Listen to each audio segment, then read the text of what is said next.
Okay, everyone, it's 6:32, so I think I'll make a start. I'm just going to introduce you to the construction facility at Barnet and Southgate College.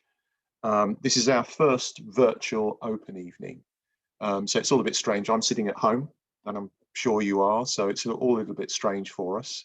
You can see a picture of our college there. We'll be returning there next week, actually, for the first time in a while. We've had students and staff members going in and out, but this next week from the 8th is the first time that we'll be returning to the Collingdale campus since Christmas, really, when we've been in that period of lockdown. We have had some students in, those that needed particular assessments to do or on education and healthcare plans, but as I say, from Monday the 8th will be the first time that we'll be back. So please don't all line up outside on the 8th. We would be welcoming you ordinarily, but we'll be doing some essential things like testing and making sure everyone's safe in that first week. But from then on, we'll be welcoming people to come and have a look around the college, and people are welcome to book appointments. There's no forum here, so there's no sort of chat where I can see what people are asking. There is a Q&A box at the top. So I just encourage you that if you have got questions to ask, please put them in that Q&A box. I'll be reviewing them at the end, and I'll answer as many questions as I can. I know I've been speaking to a few of you over the past few months, a few parents, a few guardians as well, and a few of you potential students, which is encouraging. I'm really pleased that you're in early and considering what you're going to do in September, this early in the year. Clearly, there's a lot of water under the bridge to go in terms of those of you at school or at college or doing work, for you to make an informed decision. But hopefully this presentation will help you make an informed decision about what we do in construction at Barnet and Southgate College, and to help you hopefully join us, which will be great.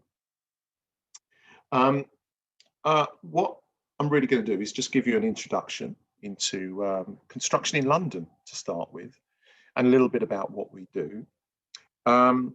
Construction, interestingly, has been one of the more COVID-proof activities, professions that has apparently come out in the last year. We hear constantly about the entertainment industry, hospitality, pubs, bars, restaurants that have suffered. Construction has benefited from being relatively COVID-proof. I'm sure you've heard that many of the construction projects are going on. Clearly, health and safety is a prime consideration, but it has led to an increase in the popularity of construction, and we have quite a healthy number of people inquiring already and thinking about that career and that next move. But as an idea of what's going on, construction has weathered COVID and the pandemic fairly well. We still have our traditional housing activities. People who are perhaps thinking of moving are now staying in their existing premises. They might be building loft rooms, building extensions, redecorating, renovating, building a cellar. There's an organisation I spoke with the other day, specialises in building cellars. So that existing housing stock, people still need that maintained and are still doing some work to extend and renovate. Still, there's some new build housing going on in London. I live in Canary Wharf. When I look out the window, I see lots of red cranes. You may see those around London. That's a sign that construction is buoyant. And many of the surveys about construction count red cranes. You'll see those sort of surveys and use that as an indicator of the success or otherwise. Regeneration projects, underused spaces. There's some empty properties in London. The Mayor of London is committed to using those empty spaces. We're hearing about people moving into places where they work and live and play in the same building. Okay, where there's perhaps commercial premises underneath, housing on top, swimming pools, badminton courts, and all those sort of places. So quite a lot of regeneration of underused spaces. As you know, London's quite crowded, and we need to make sure we maximise those empty properties. Quite a lot of big stuff going on still. I'm going to talk about some of the civil engineering projects in a little bit, but also quite a lot on environmental. We have green energy now. We lessening our reliance on fossil fuel, alternative forms of energy, and they're very important to us. And our plumbing and electrical guys are very aware of that. It's something of our mantra to try and protect the environment. Just going on to those larger civil engineering projects, we've got Crossrail, as you may have heard of, still going ahead. We're building tunnels underneath London. There's still a significant amount of our learners, our former learners, are involved in Crossrail projects. It's been delayed, but cost of 17.6 billion when it's completed, and probably going under, not far away from where you sit at the moment. So there's a significant amount of work going on underneath London. There's a Heathrow expansion that was sort of under discussion by Parliament recently. Second busiest airport in the world, building another runway. Predicted to benefit London by 77,000 jobs by 2030. So clearly those bigger civil engineering projects, the big stuff is buoyant, but there's also hundreds of smaller projects, as you see, looking at those cranes. And also there's maintenance and housing stock where people are renovating. People will always need their houses decorated and walls built and wardrobes fitted.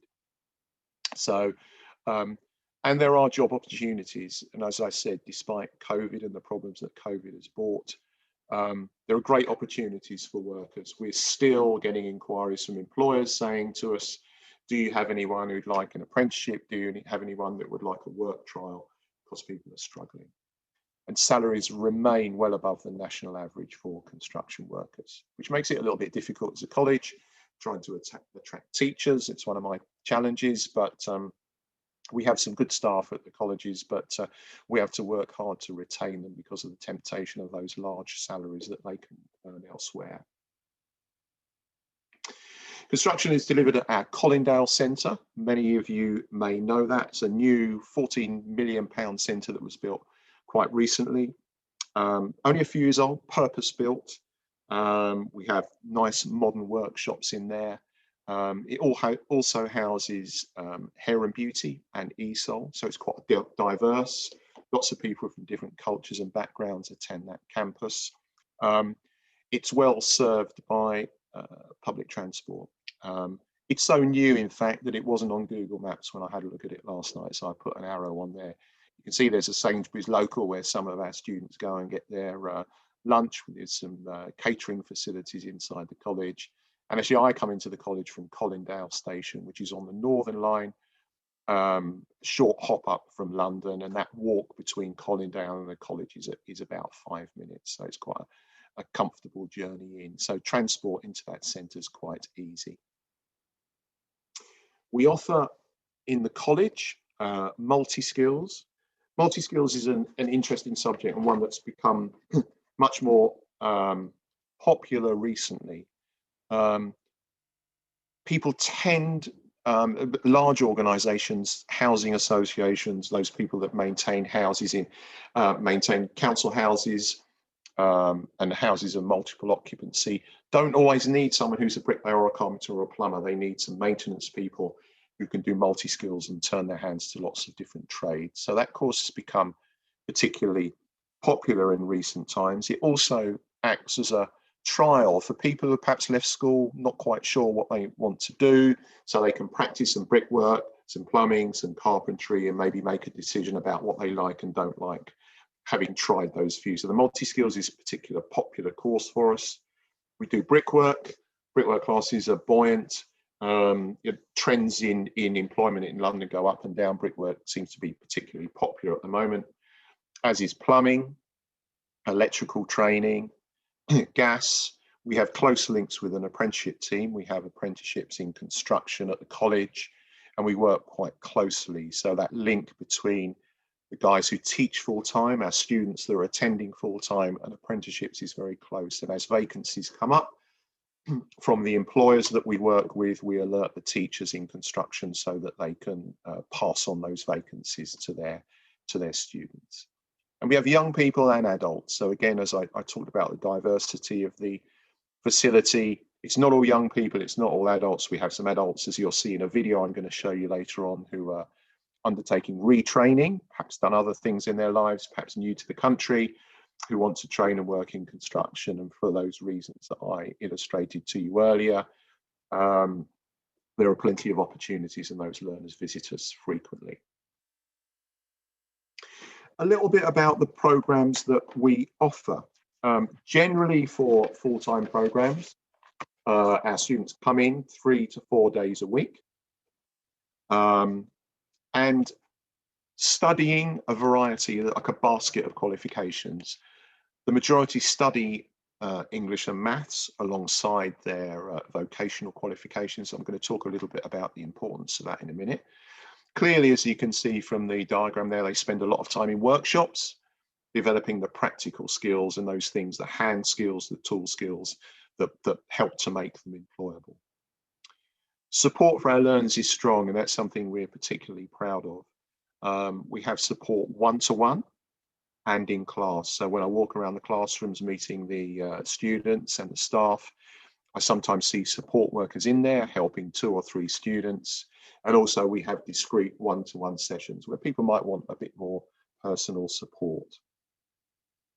And one of the things I was speaking to a learner the other day, and hopefully you'll see this in the video, is he felt really welcomed in the college. And my message to you is, don't worry if you feel you're a bit different. You know, there's no normal nowadays. We're a diverse country now. We have issues, we have problems, and COVID has magnified some of those issues.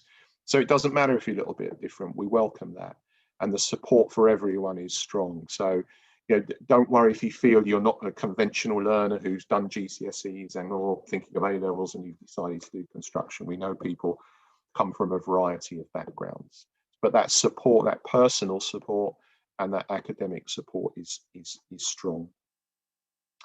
We have great links with employers and other providers. So if you want something that we don't offer, we won't kid you, we won't string you along and try and fit you into something that you're not going to be happy with. We want you to select the career and the study that's going to be meaningful to you.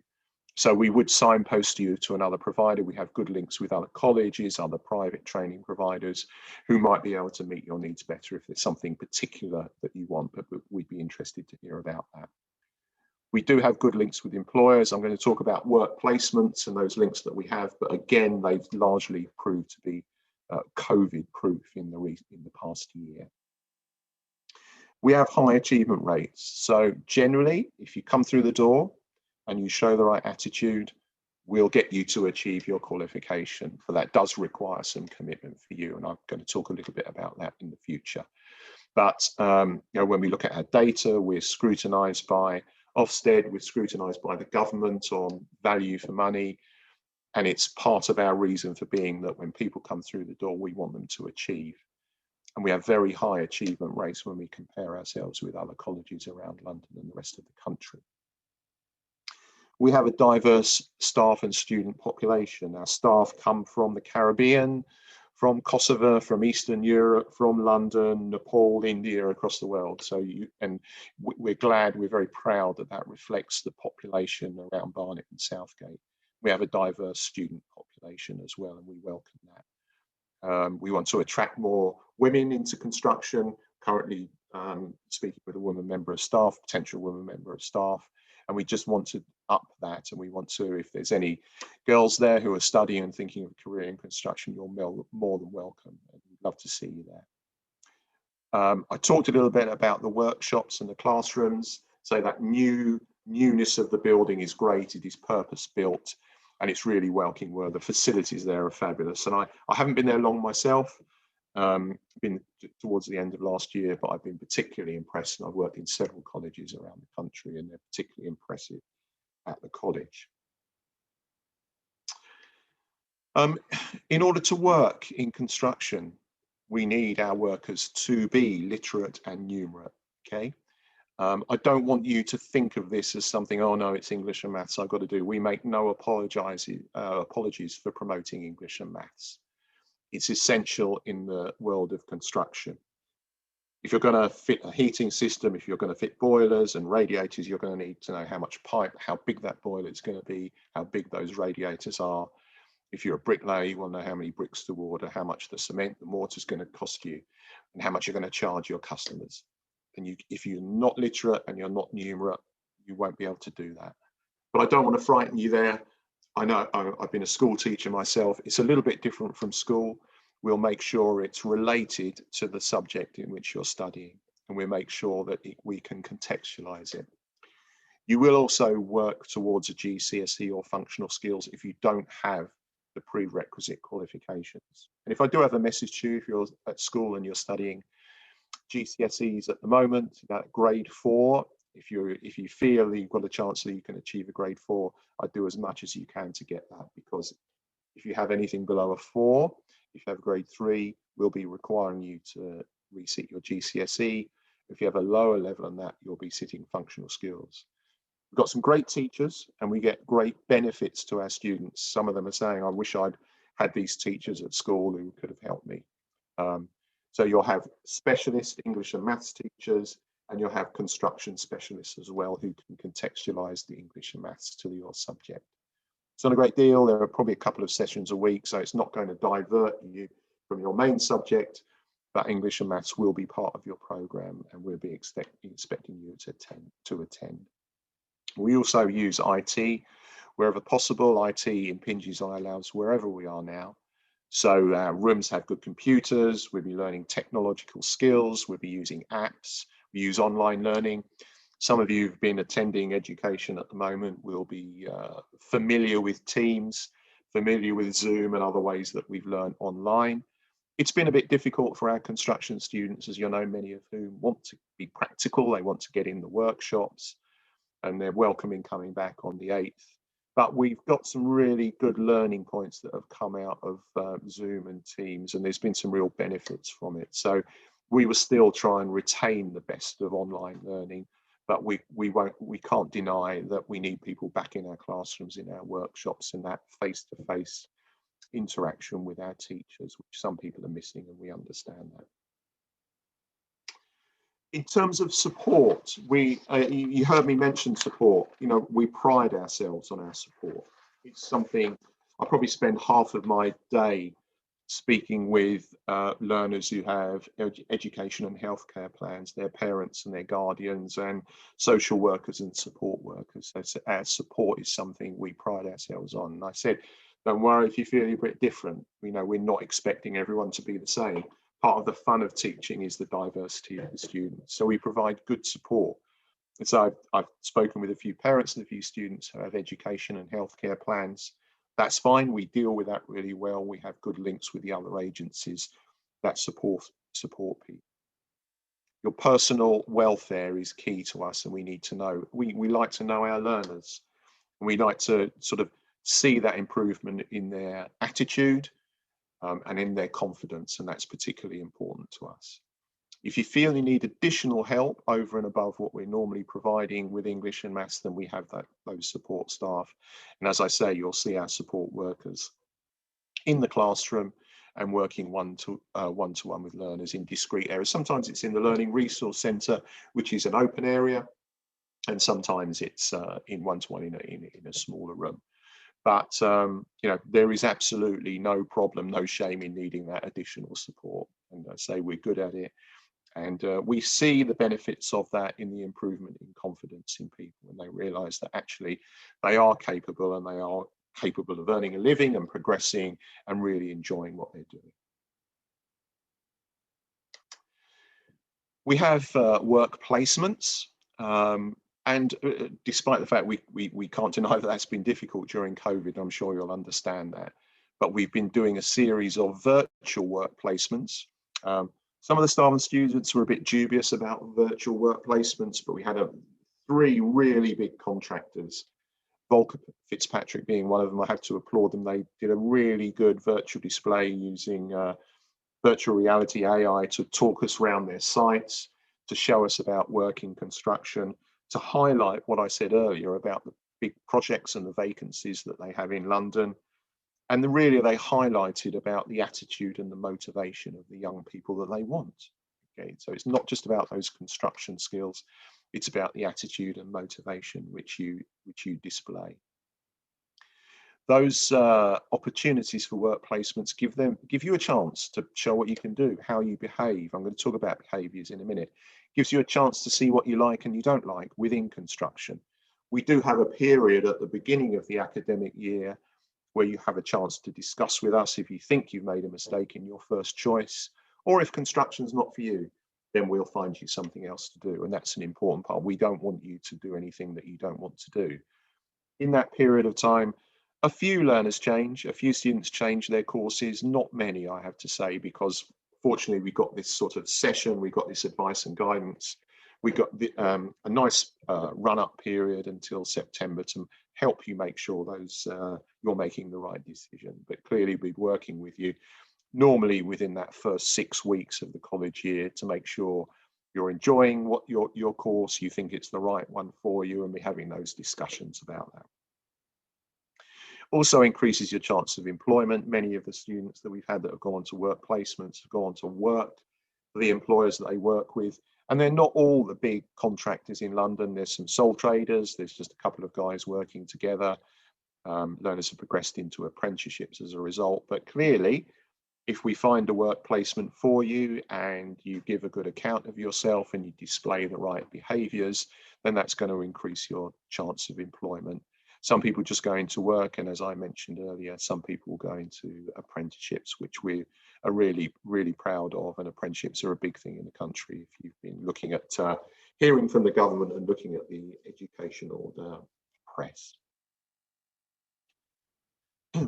Just a little bit about those employers. I just wanted to really highlight the sort of skills that you need to seek employment in construction.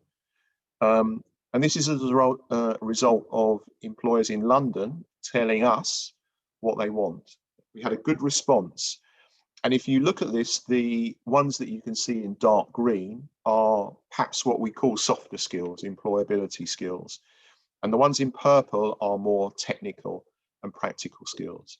So what that shows us there is that it's not always about your technical and practical skills that are the key that employers are looking for.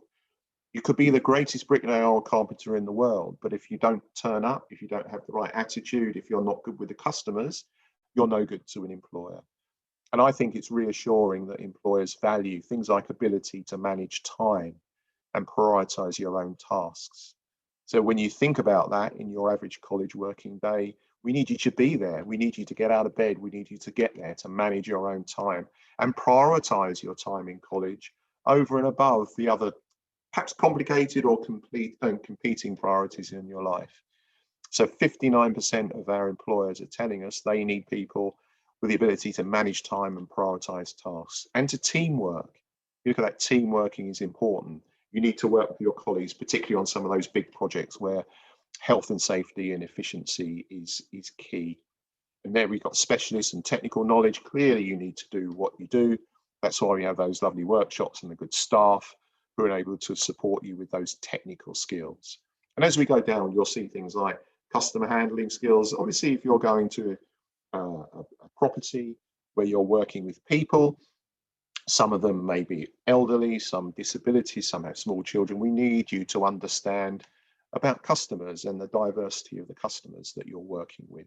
And that's a good business case. It's not just about being politically correct. That is a good business case and gets you more business, and so on and so forth. But I just want to highlight that your attitude and your behavior to us is just as important as your technical skills.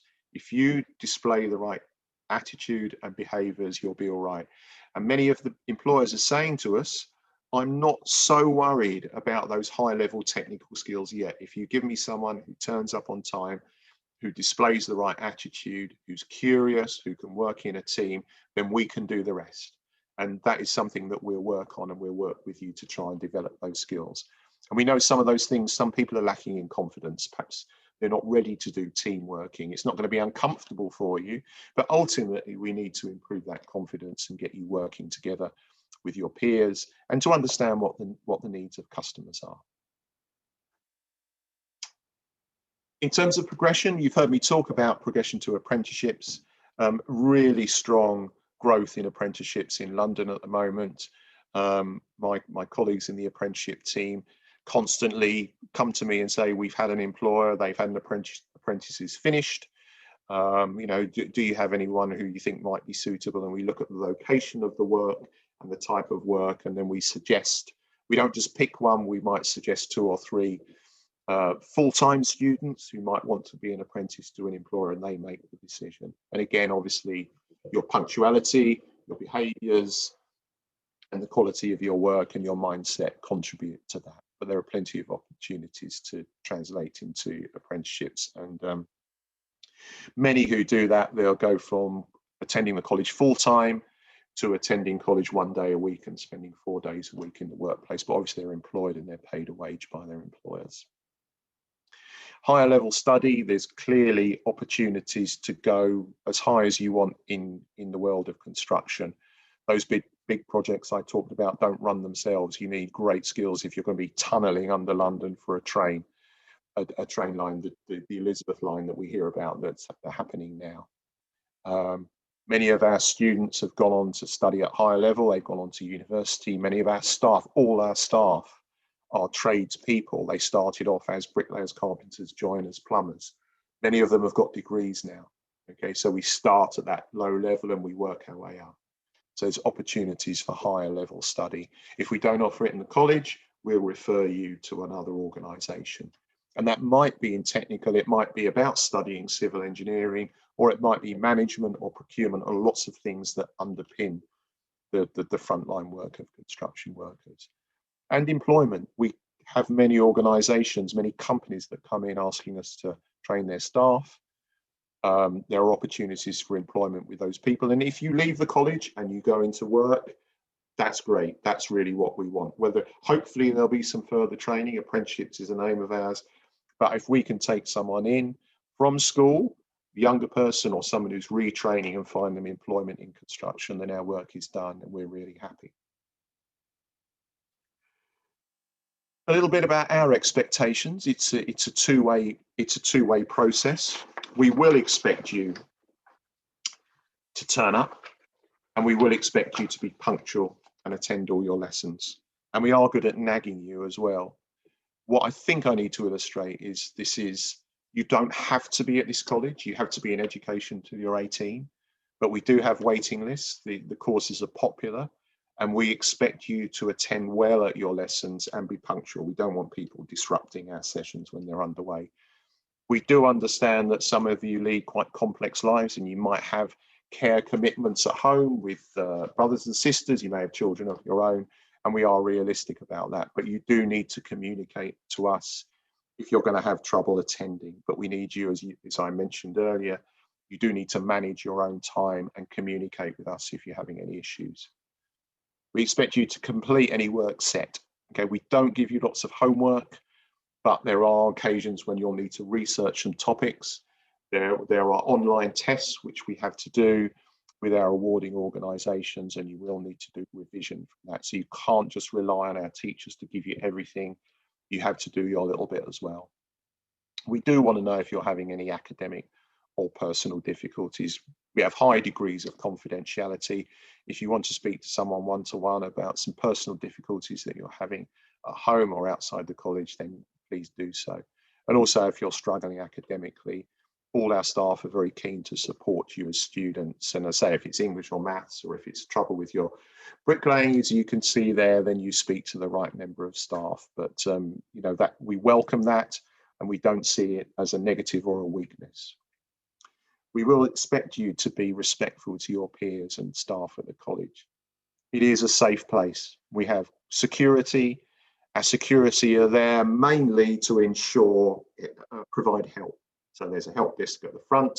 We require people to have lanyards on, the passes that come in. You need to get into the college. We've been wearing masks. We've been doing all the usual COVID thing, but we need you to be respectful to your colleagues, the people in your classes, the support staff that you'll see around, the people who work as cleaners, facilities management, who work in the little coffee shop there, and the security staff, and they are there to help you. We don't have much trouble. We rarely have to exclude anyone. It is a safe and diverse place. And we expect you to enjoy yourself and to achieve. It's been quite serious stuff. But you know, we at the end of the day, we do like to enjoy our work. We like going to work at the college, and we want you to go there and enjoy yourself and achieve. We know that's not always plain sailing, and we all have a little humps along the way. But really, that aim of getting you out as a different person that's ready for employment and contributing to the construction industry is something that you know, we work really hard towards. It's nice that you're here early. If you want to enroll, I think we've got about 80. I got a spreadsheet today, around 80 applicants on a variety of courses. As I said at the beginning, if you want to come down to the college and meet us, we will be booking some sessions.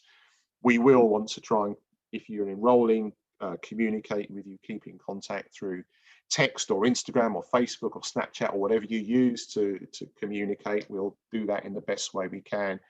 Send you little video clips, send you little things that just remind us you're there, because I know it's a long time between now and September when we start. When we start, but we're really pleased that you've participated tonight. I'm just going to show you a little video. We did some videos around the college. This is of the multi-skills class. You'll see some couple of younger students, you'll see some adults in there, and they're really just telling their story, which I think is quite a nice way to end. And as I say, please, I've got some questions there already, which is pleasing.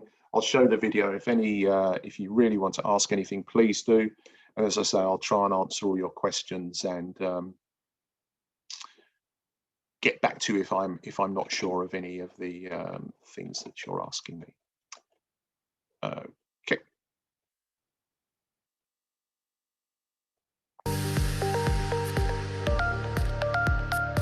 I'm doing multi-skills construction. Construction multi-skills. I want to learn more skill in my life and to improve my future. Just found like I was interested in more physical work. Before I did this, I was doing mechanics for 6 months. I was driving, still I'm a driver. I was in school, so I joined the college. I really like it. It's very interesting. We have got very friendly environment with teachers and students. The teachers are very good here, so like it's easy to get along with, and it's interesting how the bricks work. I didn't know there was like 6 things but 1 brick. I think I just like using my hands and my brain, so that's it, and this move that. I want to do property development, so you don't have to spend a lot of money getting a load of builders in to do it for you if you know how to do it yourself. I would consider doing apprenticeship after this course. The benefit of that would be that I would get more experience, and it would open the way for me to get jobs. The moment I get an apprenticeship and earn that money, then it's easier in the future as well, so you can always build up. Well, I like the management in this sector, so a few years on the side and joining the management. I learned how to do, like how to build a wall, a 9-inch wall. For me, the most important new skill is bricklaying. I did not know anything about it before. I didn't expect the calibrations. I just found out that was the move calibrations, so I had to master that. I wasn't expecting to go on a bricklaying site straight away. I thought it might be a bit hard for me, but I must have gotten pretty into it, and my teacher thought I was very good at it, so he's put me on the work experience for next week. My advice will be for anyone who are interested in these courses, they can enjoy, they can learn more skill, and they will have a good future if they try. The bridging and the construction is the best place. It's worth it for level 1, level 2, and then possibly if you want to do level 3, and then you can go on the next move in the future. So yeah, I find that really sort of heartwarming, that video. I know some of those people on there, and just to hear that level of confidence for them has been really reassuring. Okay, I'm just going to go through some of the Q&As. I'm interested in a plumbing course. I'm 51 years old. Would this course be too hard for me? Absolutely not. Absolutely not. You can probably tell by my grey hairs. Absolutely not. And I talked about the diversity. You saw the gentleman there in the video. It's never too late to retrain. So yeah, please, we welcome that. Are lessons online or face-to-face? As I mentioned earlier, there's a bit of online. Clearly, COVID has meant that a lot of our lessons have been online. But we understand that the workshop and the practical skills is something that people really want to develop. And some are comfortable with online, but that face-to-face. But as I mentioned earlier, we will be perhaps doing that blended bit, occasional lessons online, but the majority of it will be face-to-face as the COVID thing progresses. If you have trouble with internet access or computers, then you can speak to us about that. It's about 6.5 hours a day is a working day. The full-time courses, you'll be at the college 3 or 4 days a week. I'd like a course in plumbing, but one that's free, or do I need to buy something? Depending on your age, if most of the courses are free, we'd have to have a conversation. I think that's Philippi. We'd have to have a conversation about your age and your circumstances. But if you're leaving school or you're under in that sort of 16 to 18 age group, courses are free, and they're free courses for many others, but we need to discuss that with you. You might need to buy some personal protective equipment, which would be some boots and overalls and a hard hat. You saw those guys there. We can provide that, clearly it's not expensive. We would help you, and there's no need to buy anything particular. How long do the courses last? Well, there's a variety of courses. You'll see just those taster courses, perhaps multi-skills. Most of those are a year. With progression. The bricklaying course, obviously there's level 1, 2 and 3, and you can go as high as you want, but that initial course, they're bunched up into year-long courses. You can enroll now. People are asking, do I have to enroll now, or can I wait till September? We know that people change their mind. Perhaps they do exams, get different grades than they thought, perhaps have ideas of a change in career. You can enroll now, or you can wait until September. We welcome you to enroll now. And as I say, if you do that, we will maintain communication with you just to make sure that it's still what you want to do. And we will be communicating with you through emails and a variety of social media with just those little videos that remind you we're there. Will you continue to run evening courses in plumbing and construction? Yes, we're looking at the curriculum next year. Following COVID, the government has a range of initiatives to cater for people who want to retrain. Some courses are free. It does depend on what your previous level of qualification is, but we are looking to run evening courses, and I'd encourage you, if you want to do evening courses, come on down and see us and we can discuss that. Another one about evening courses. So hopefully I've answered that one already.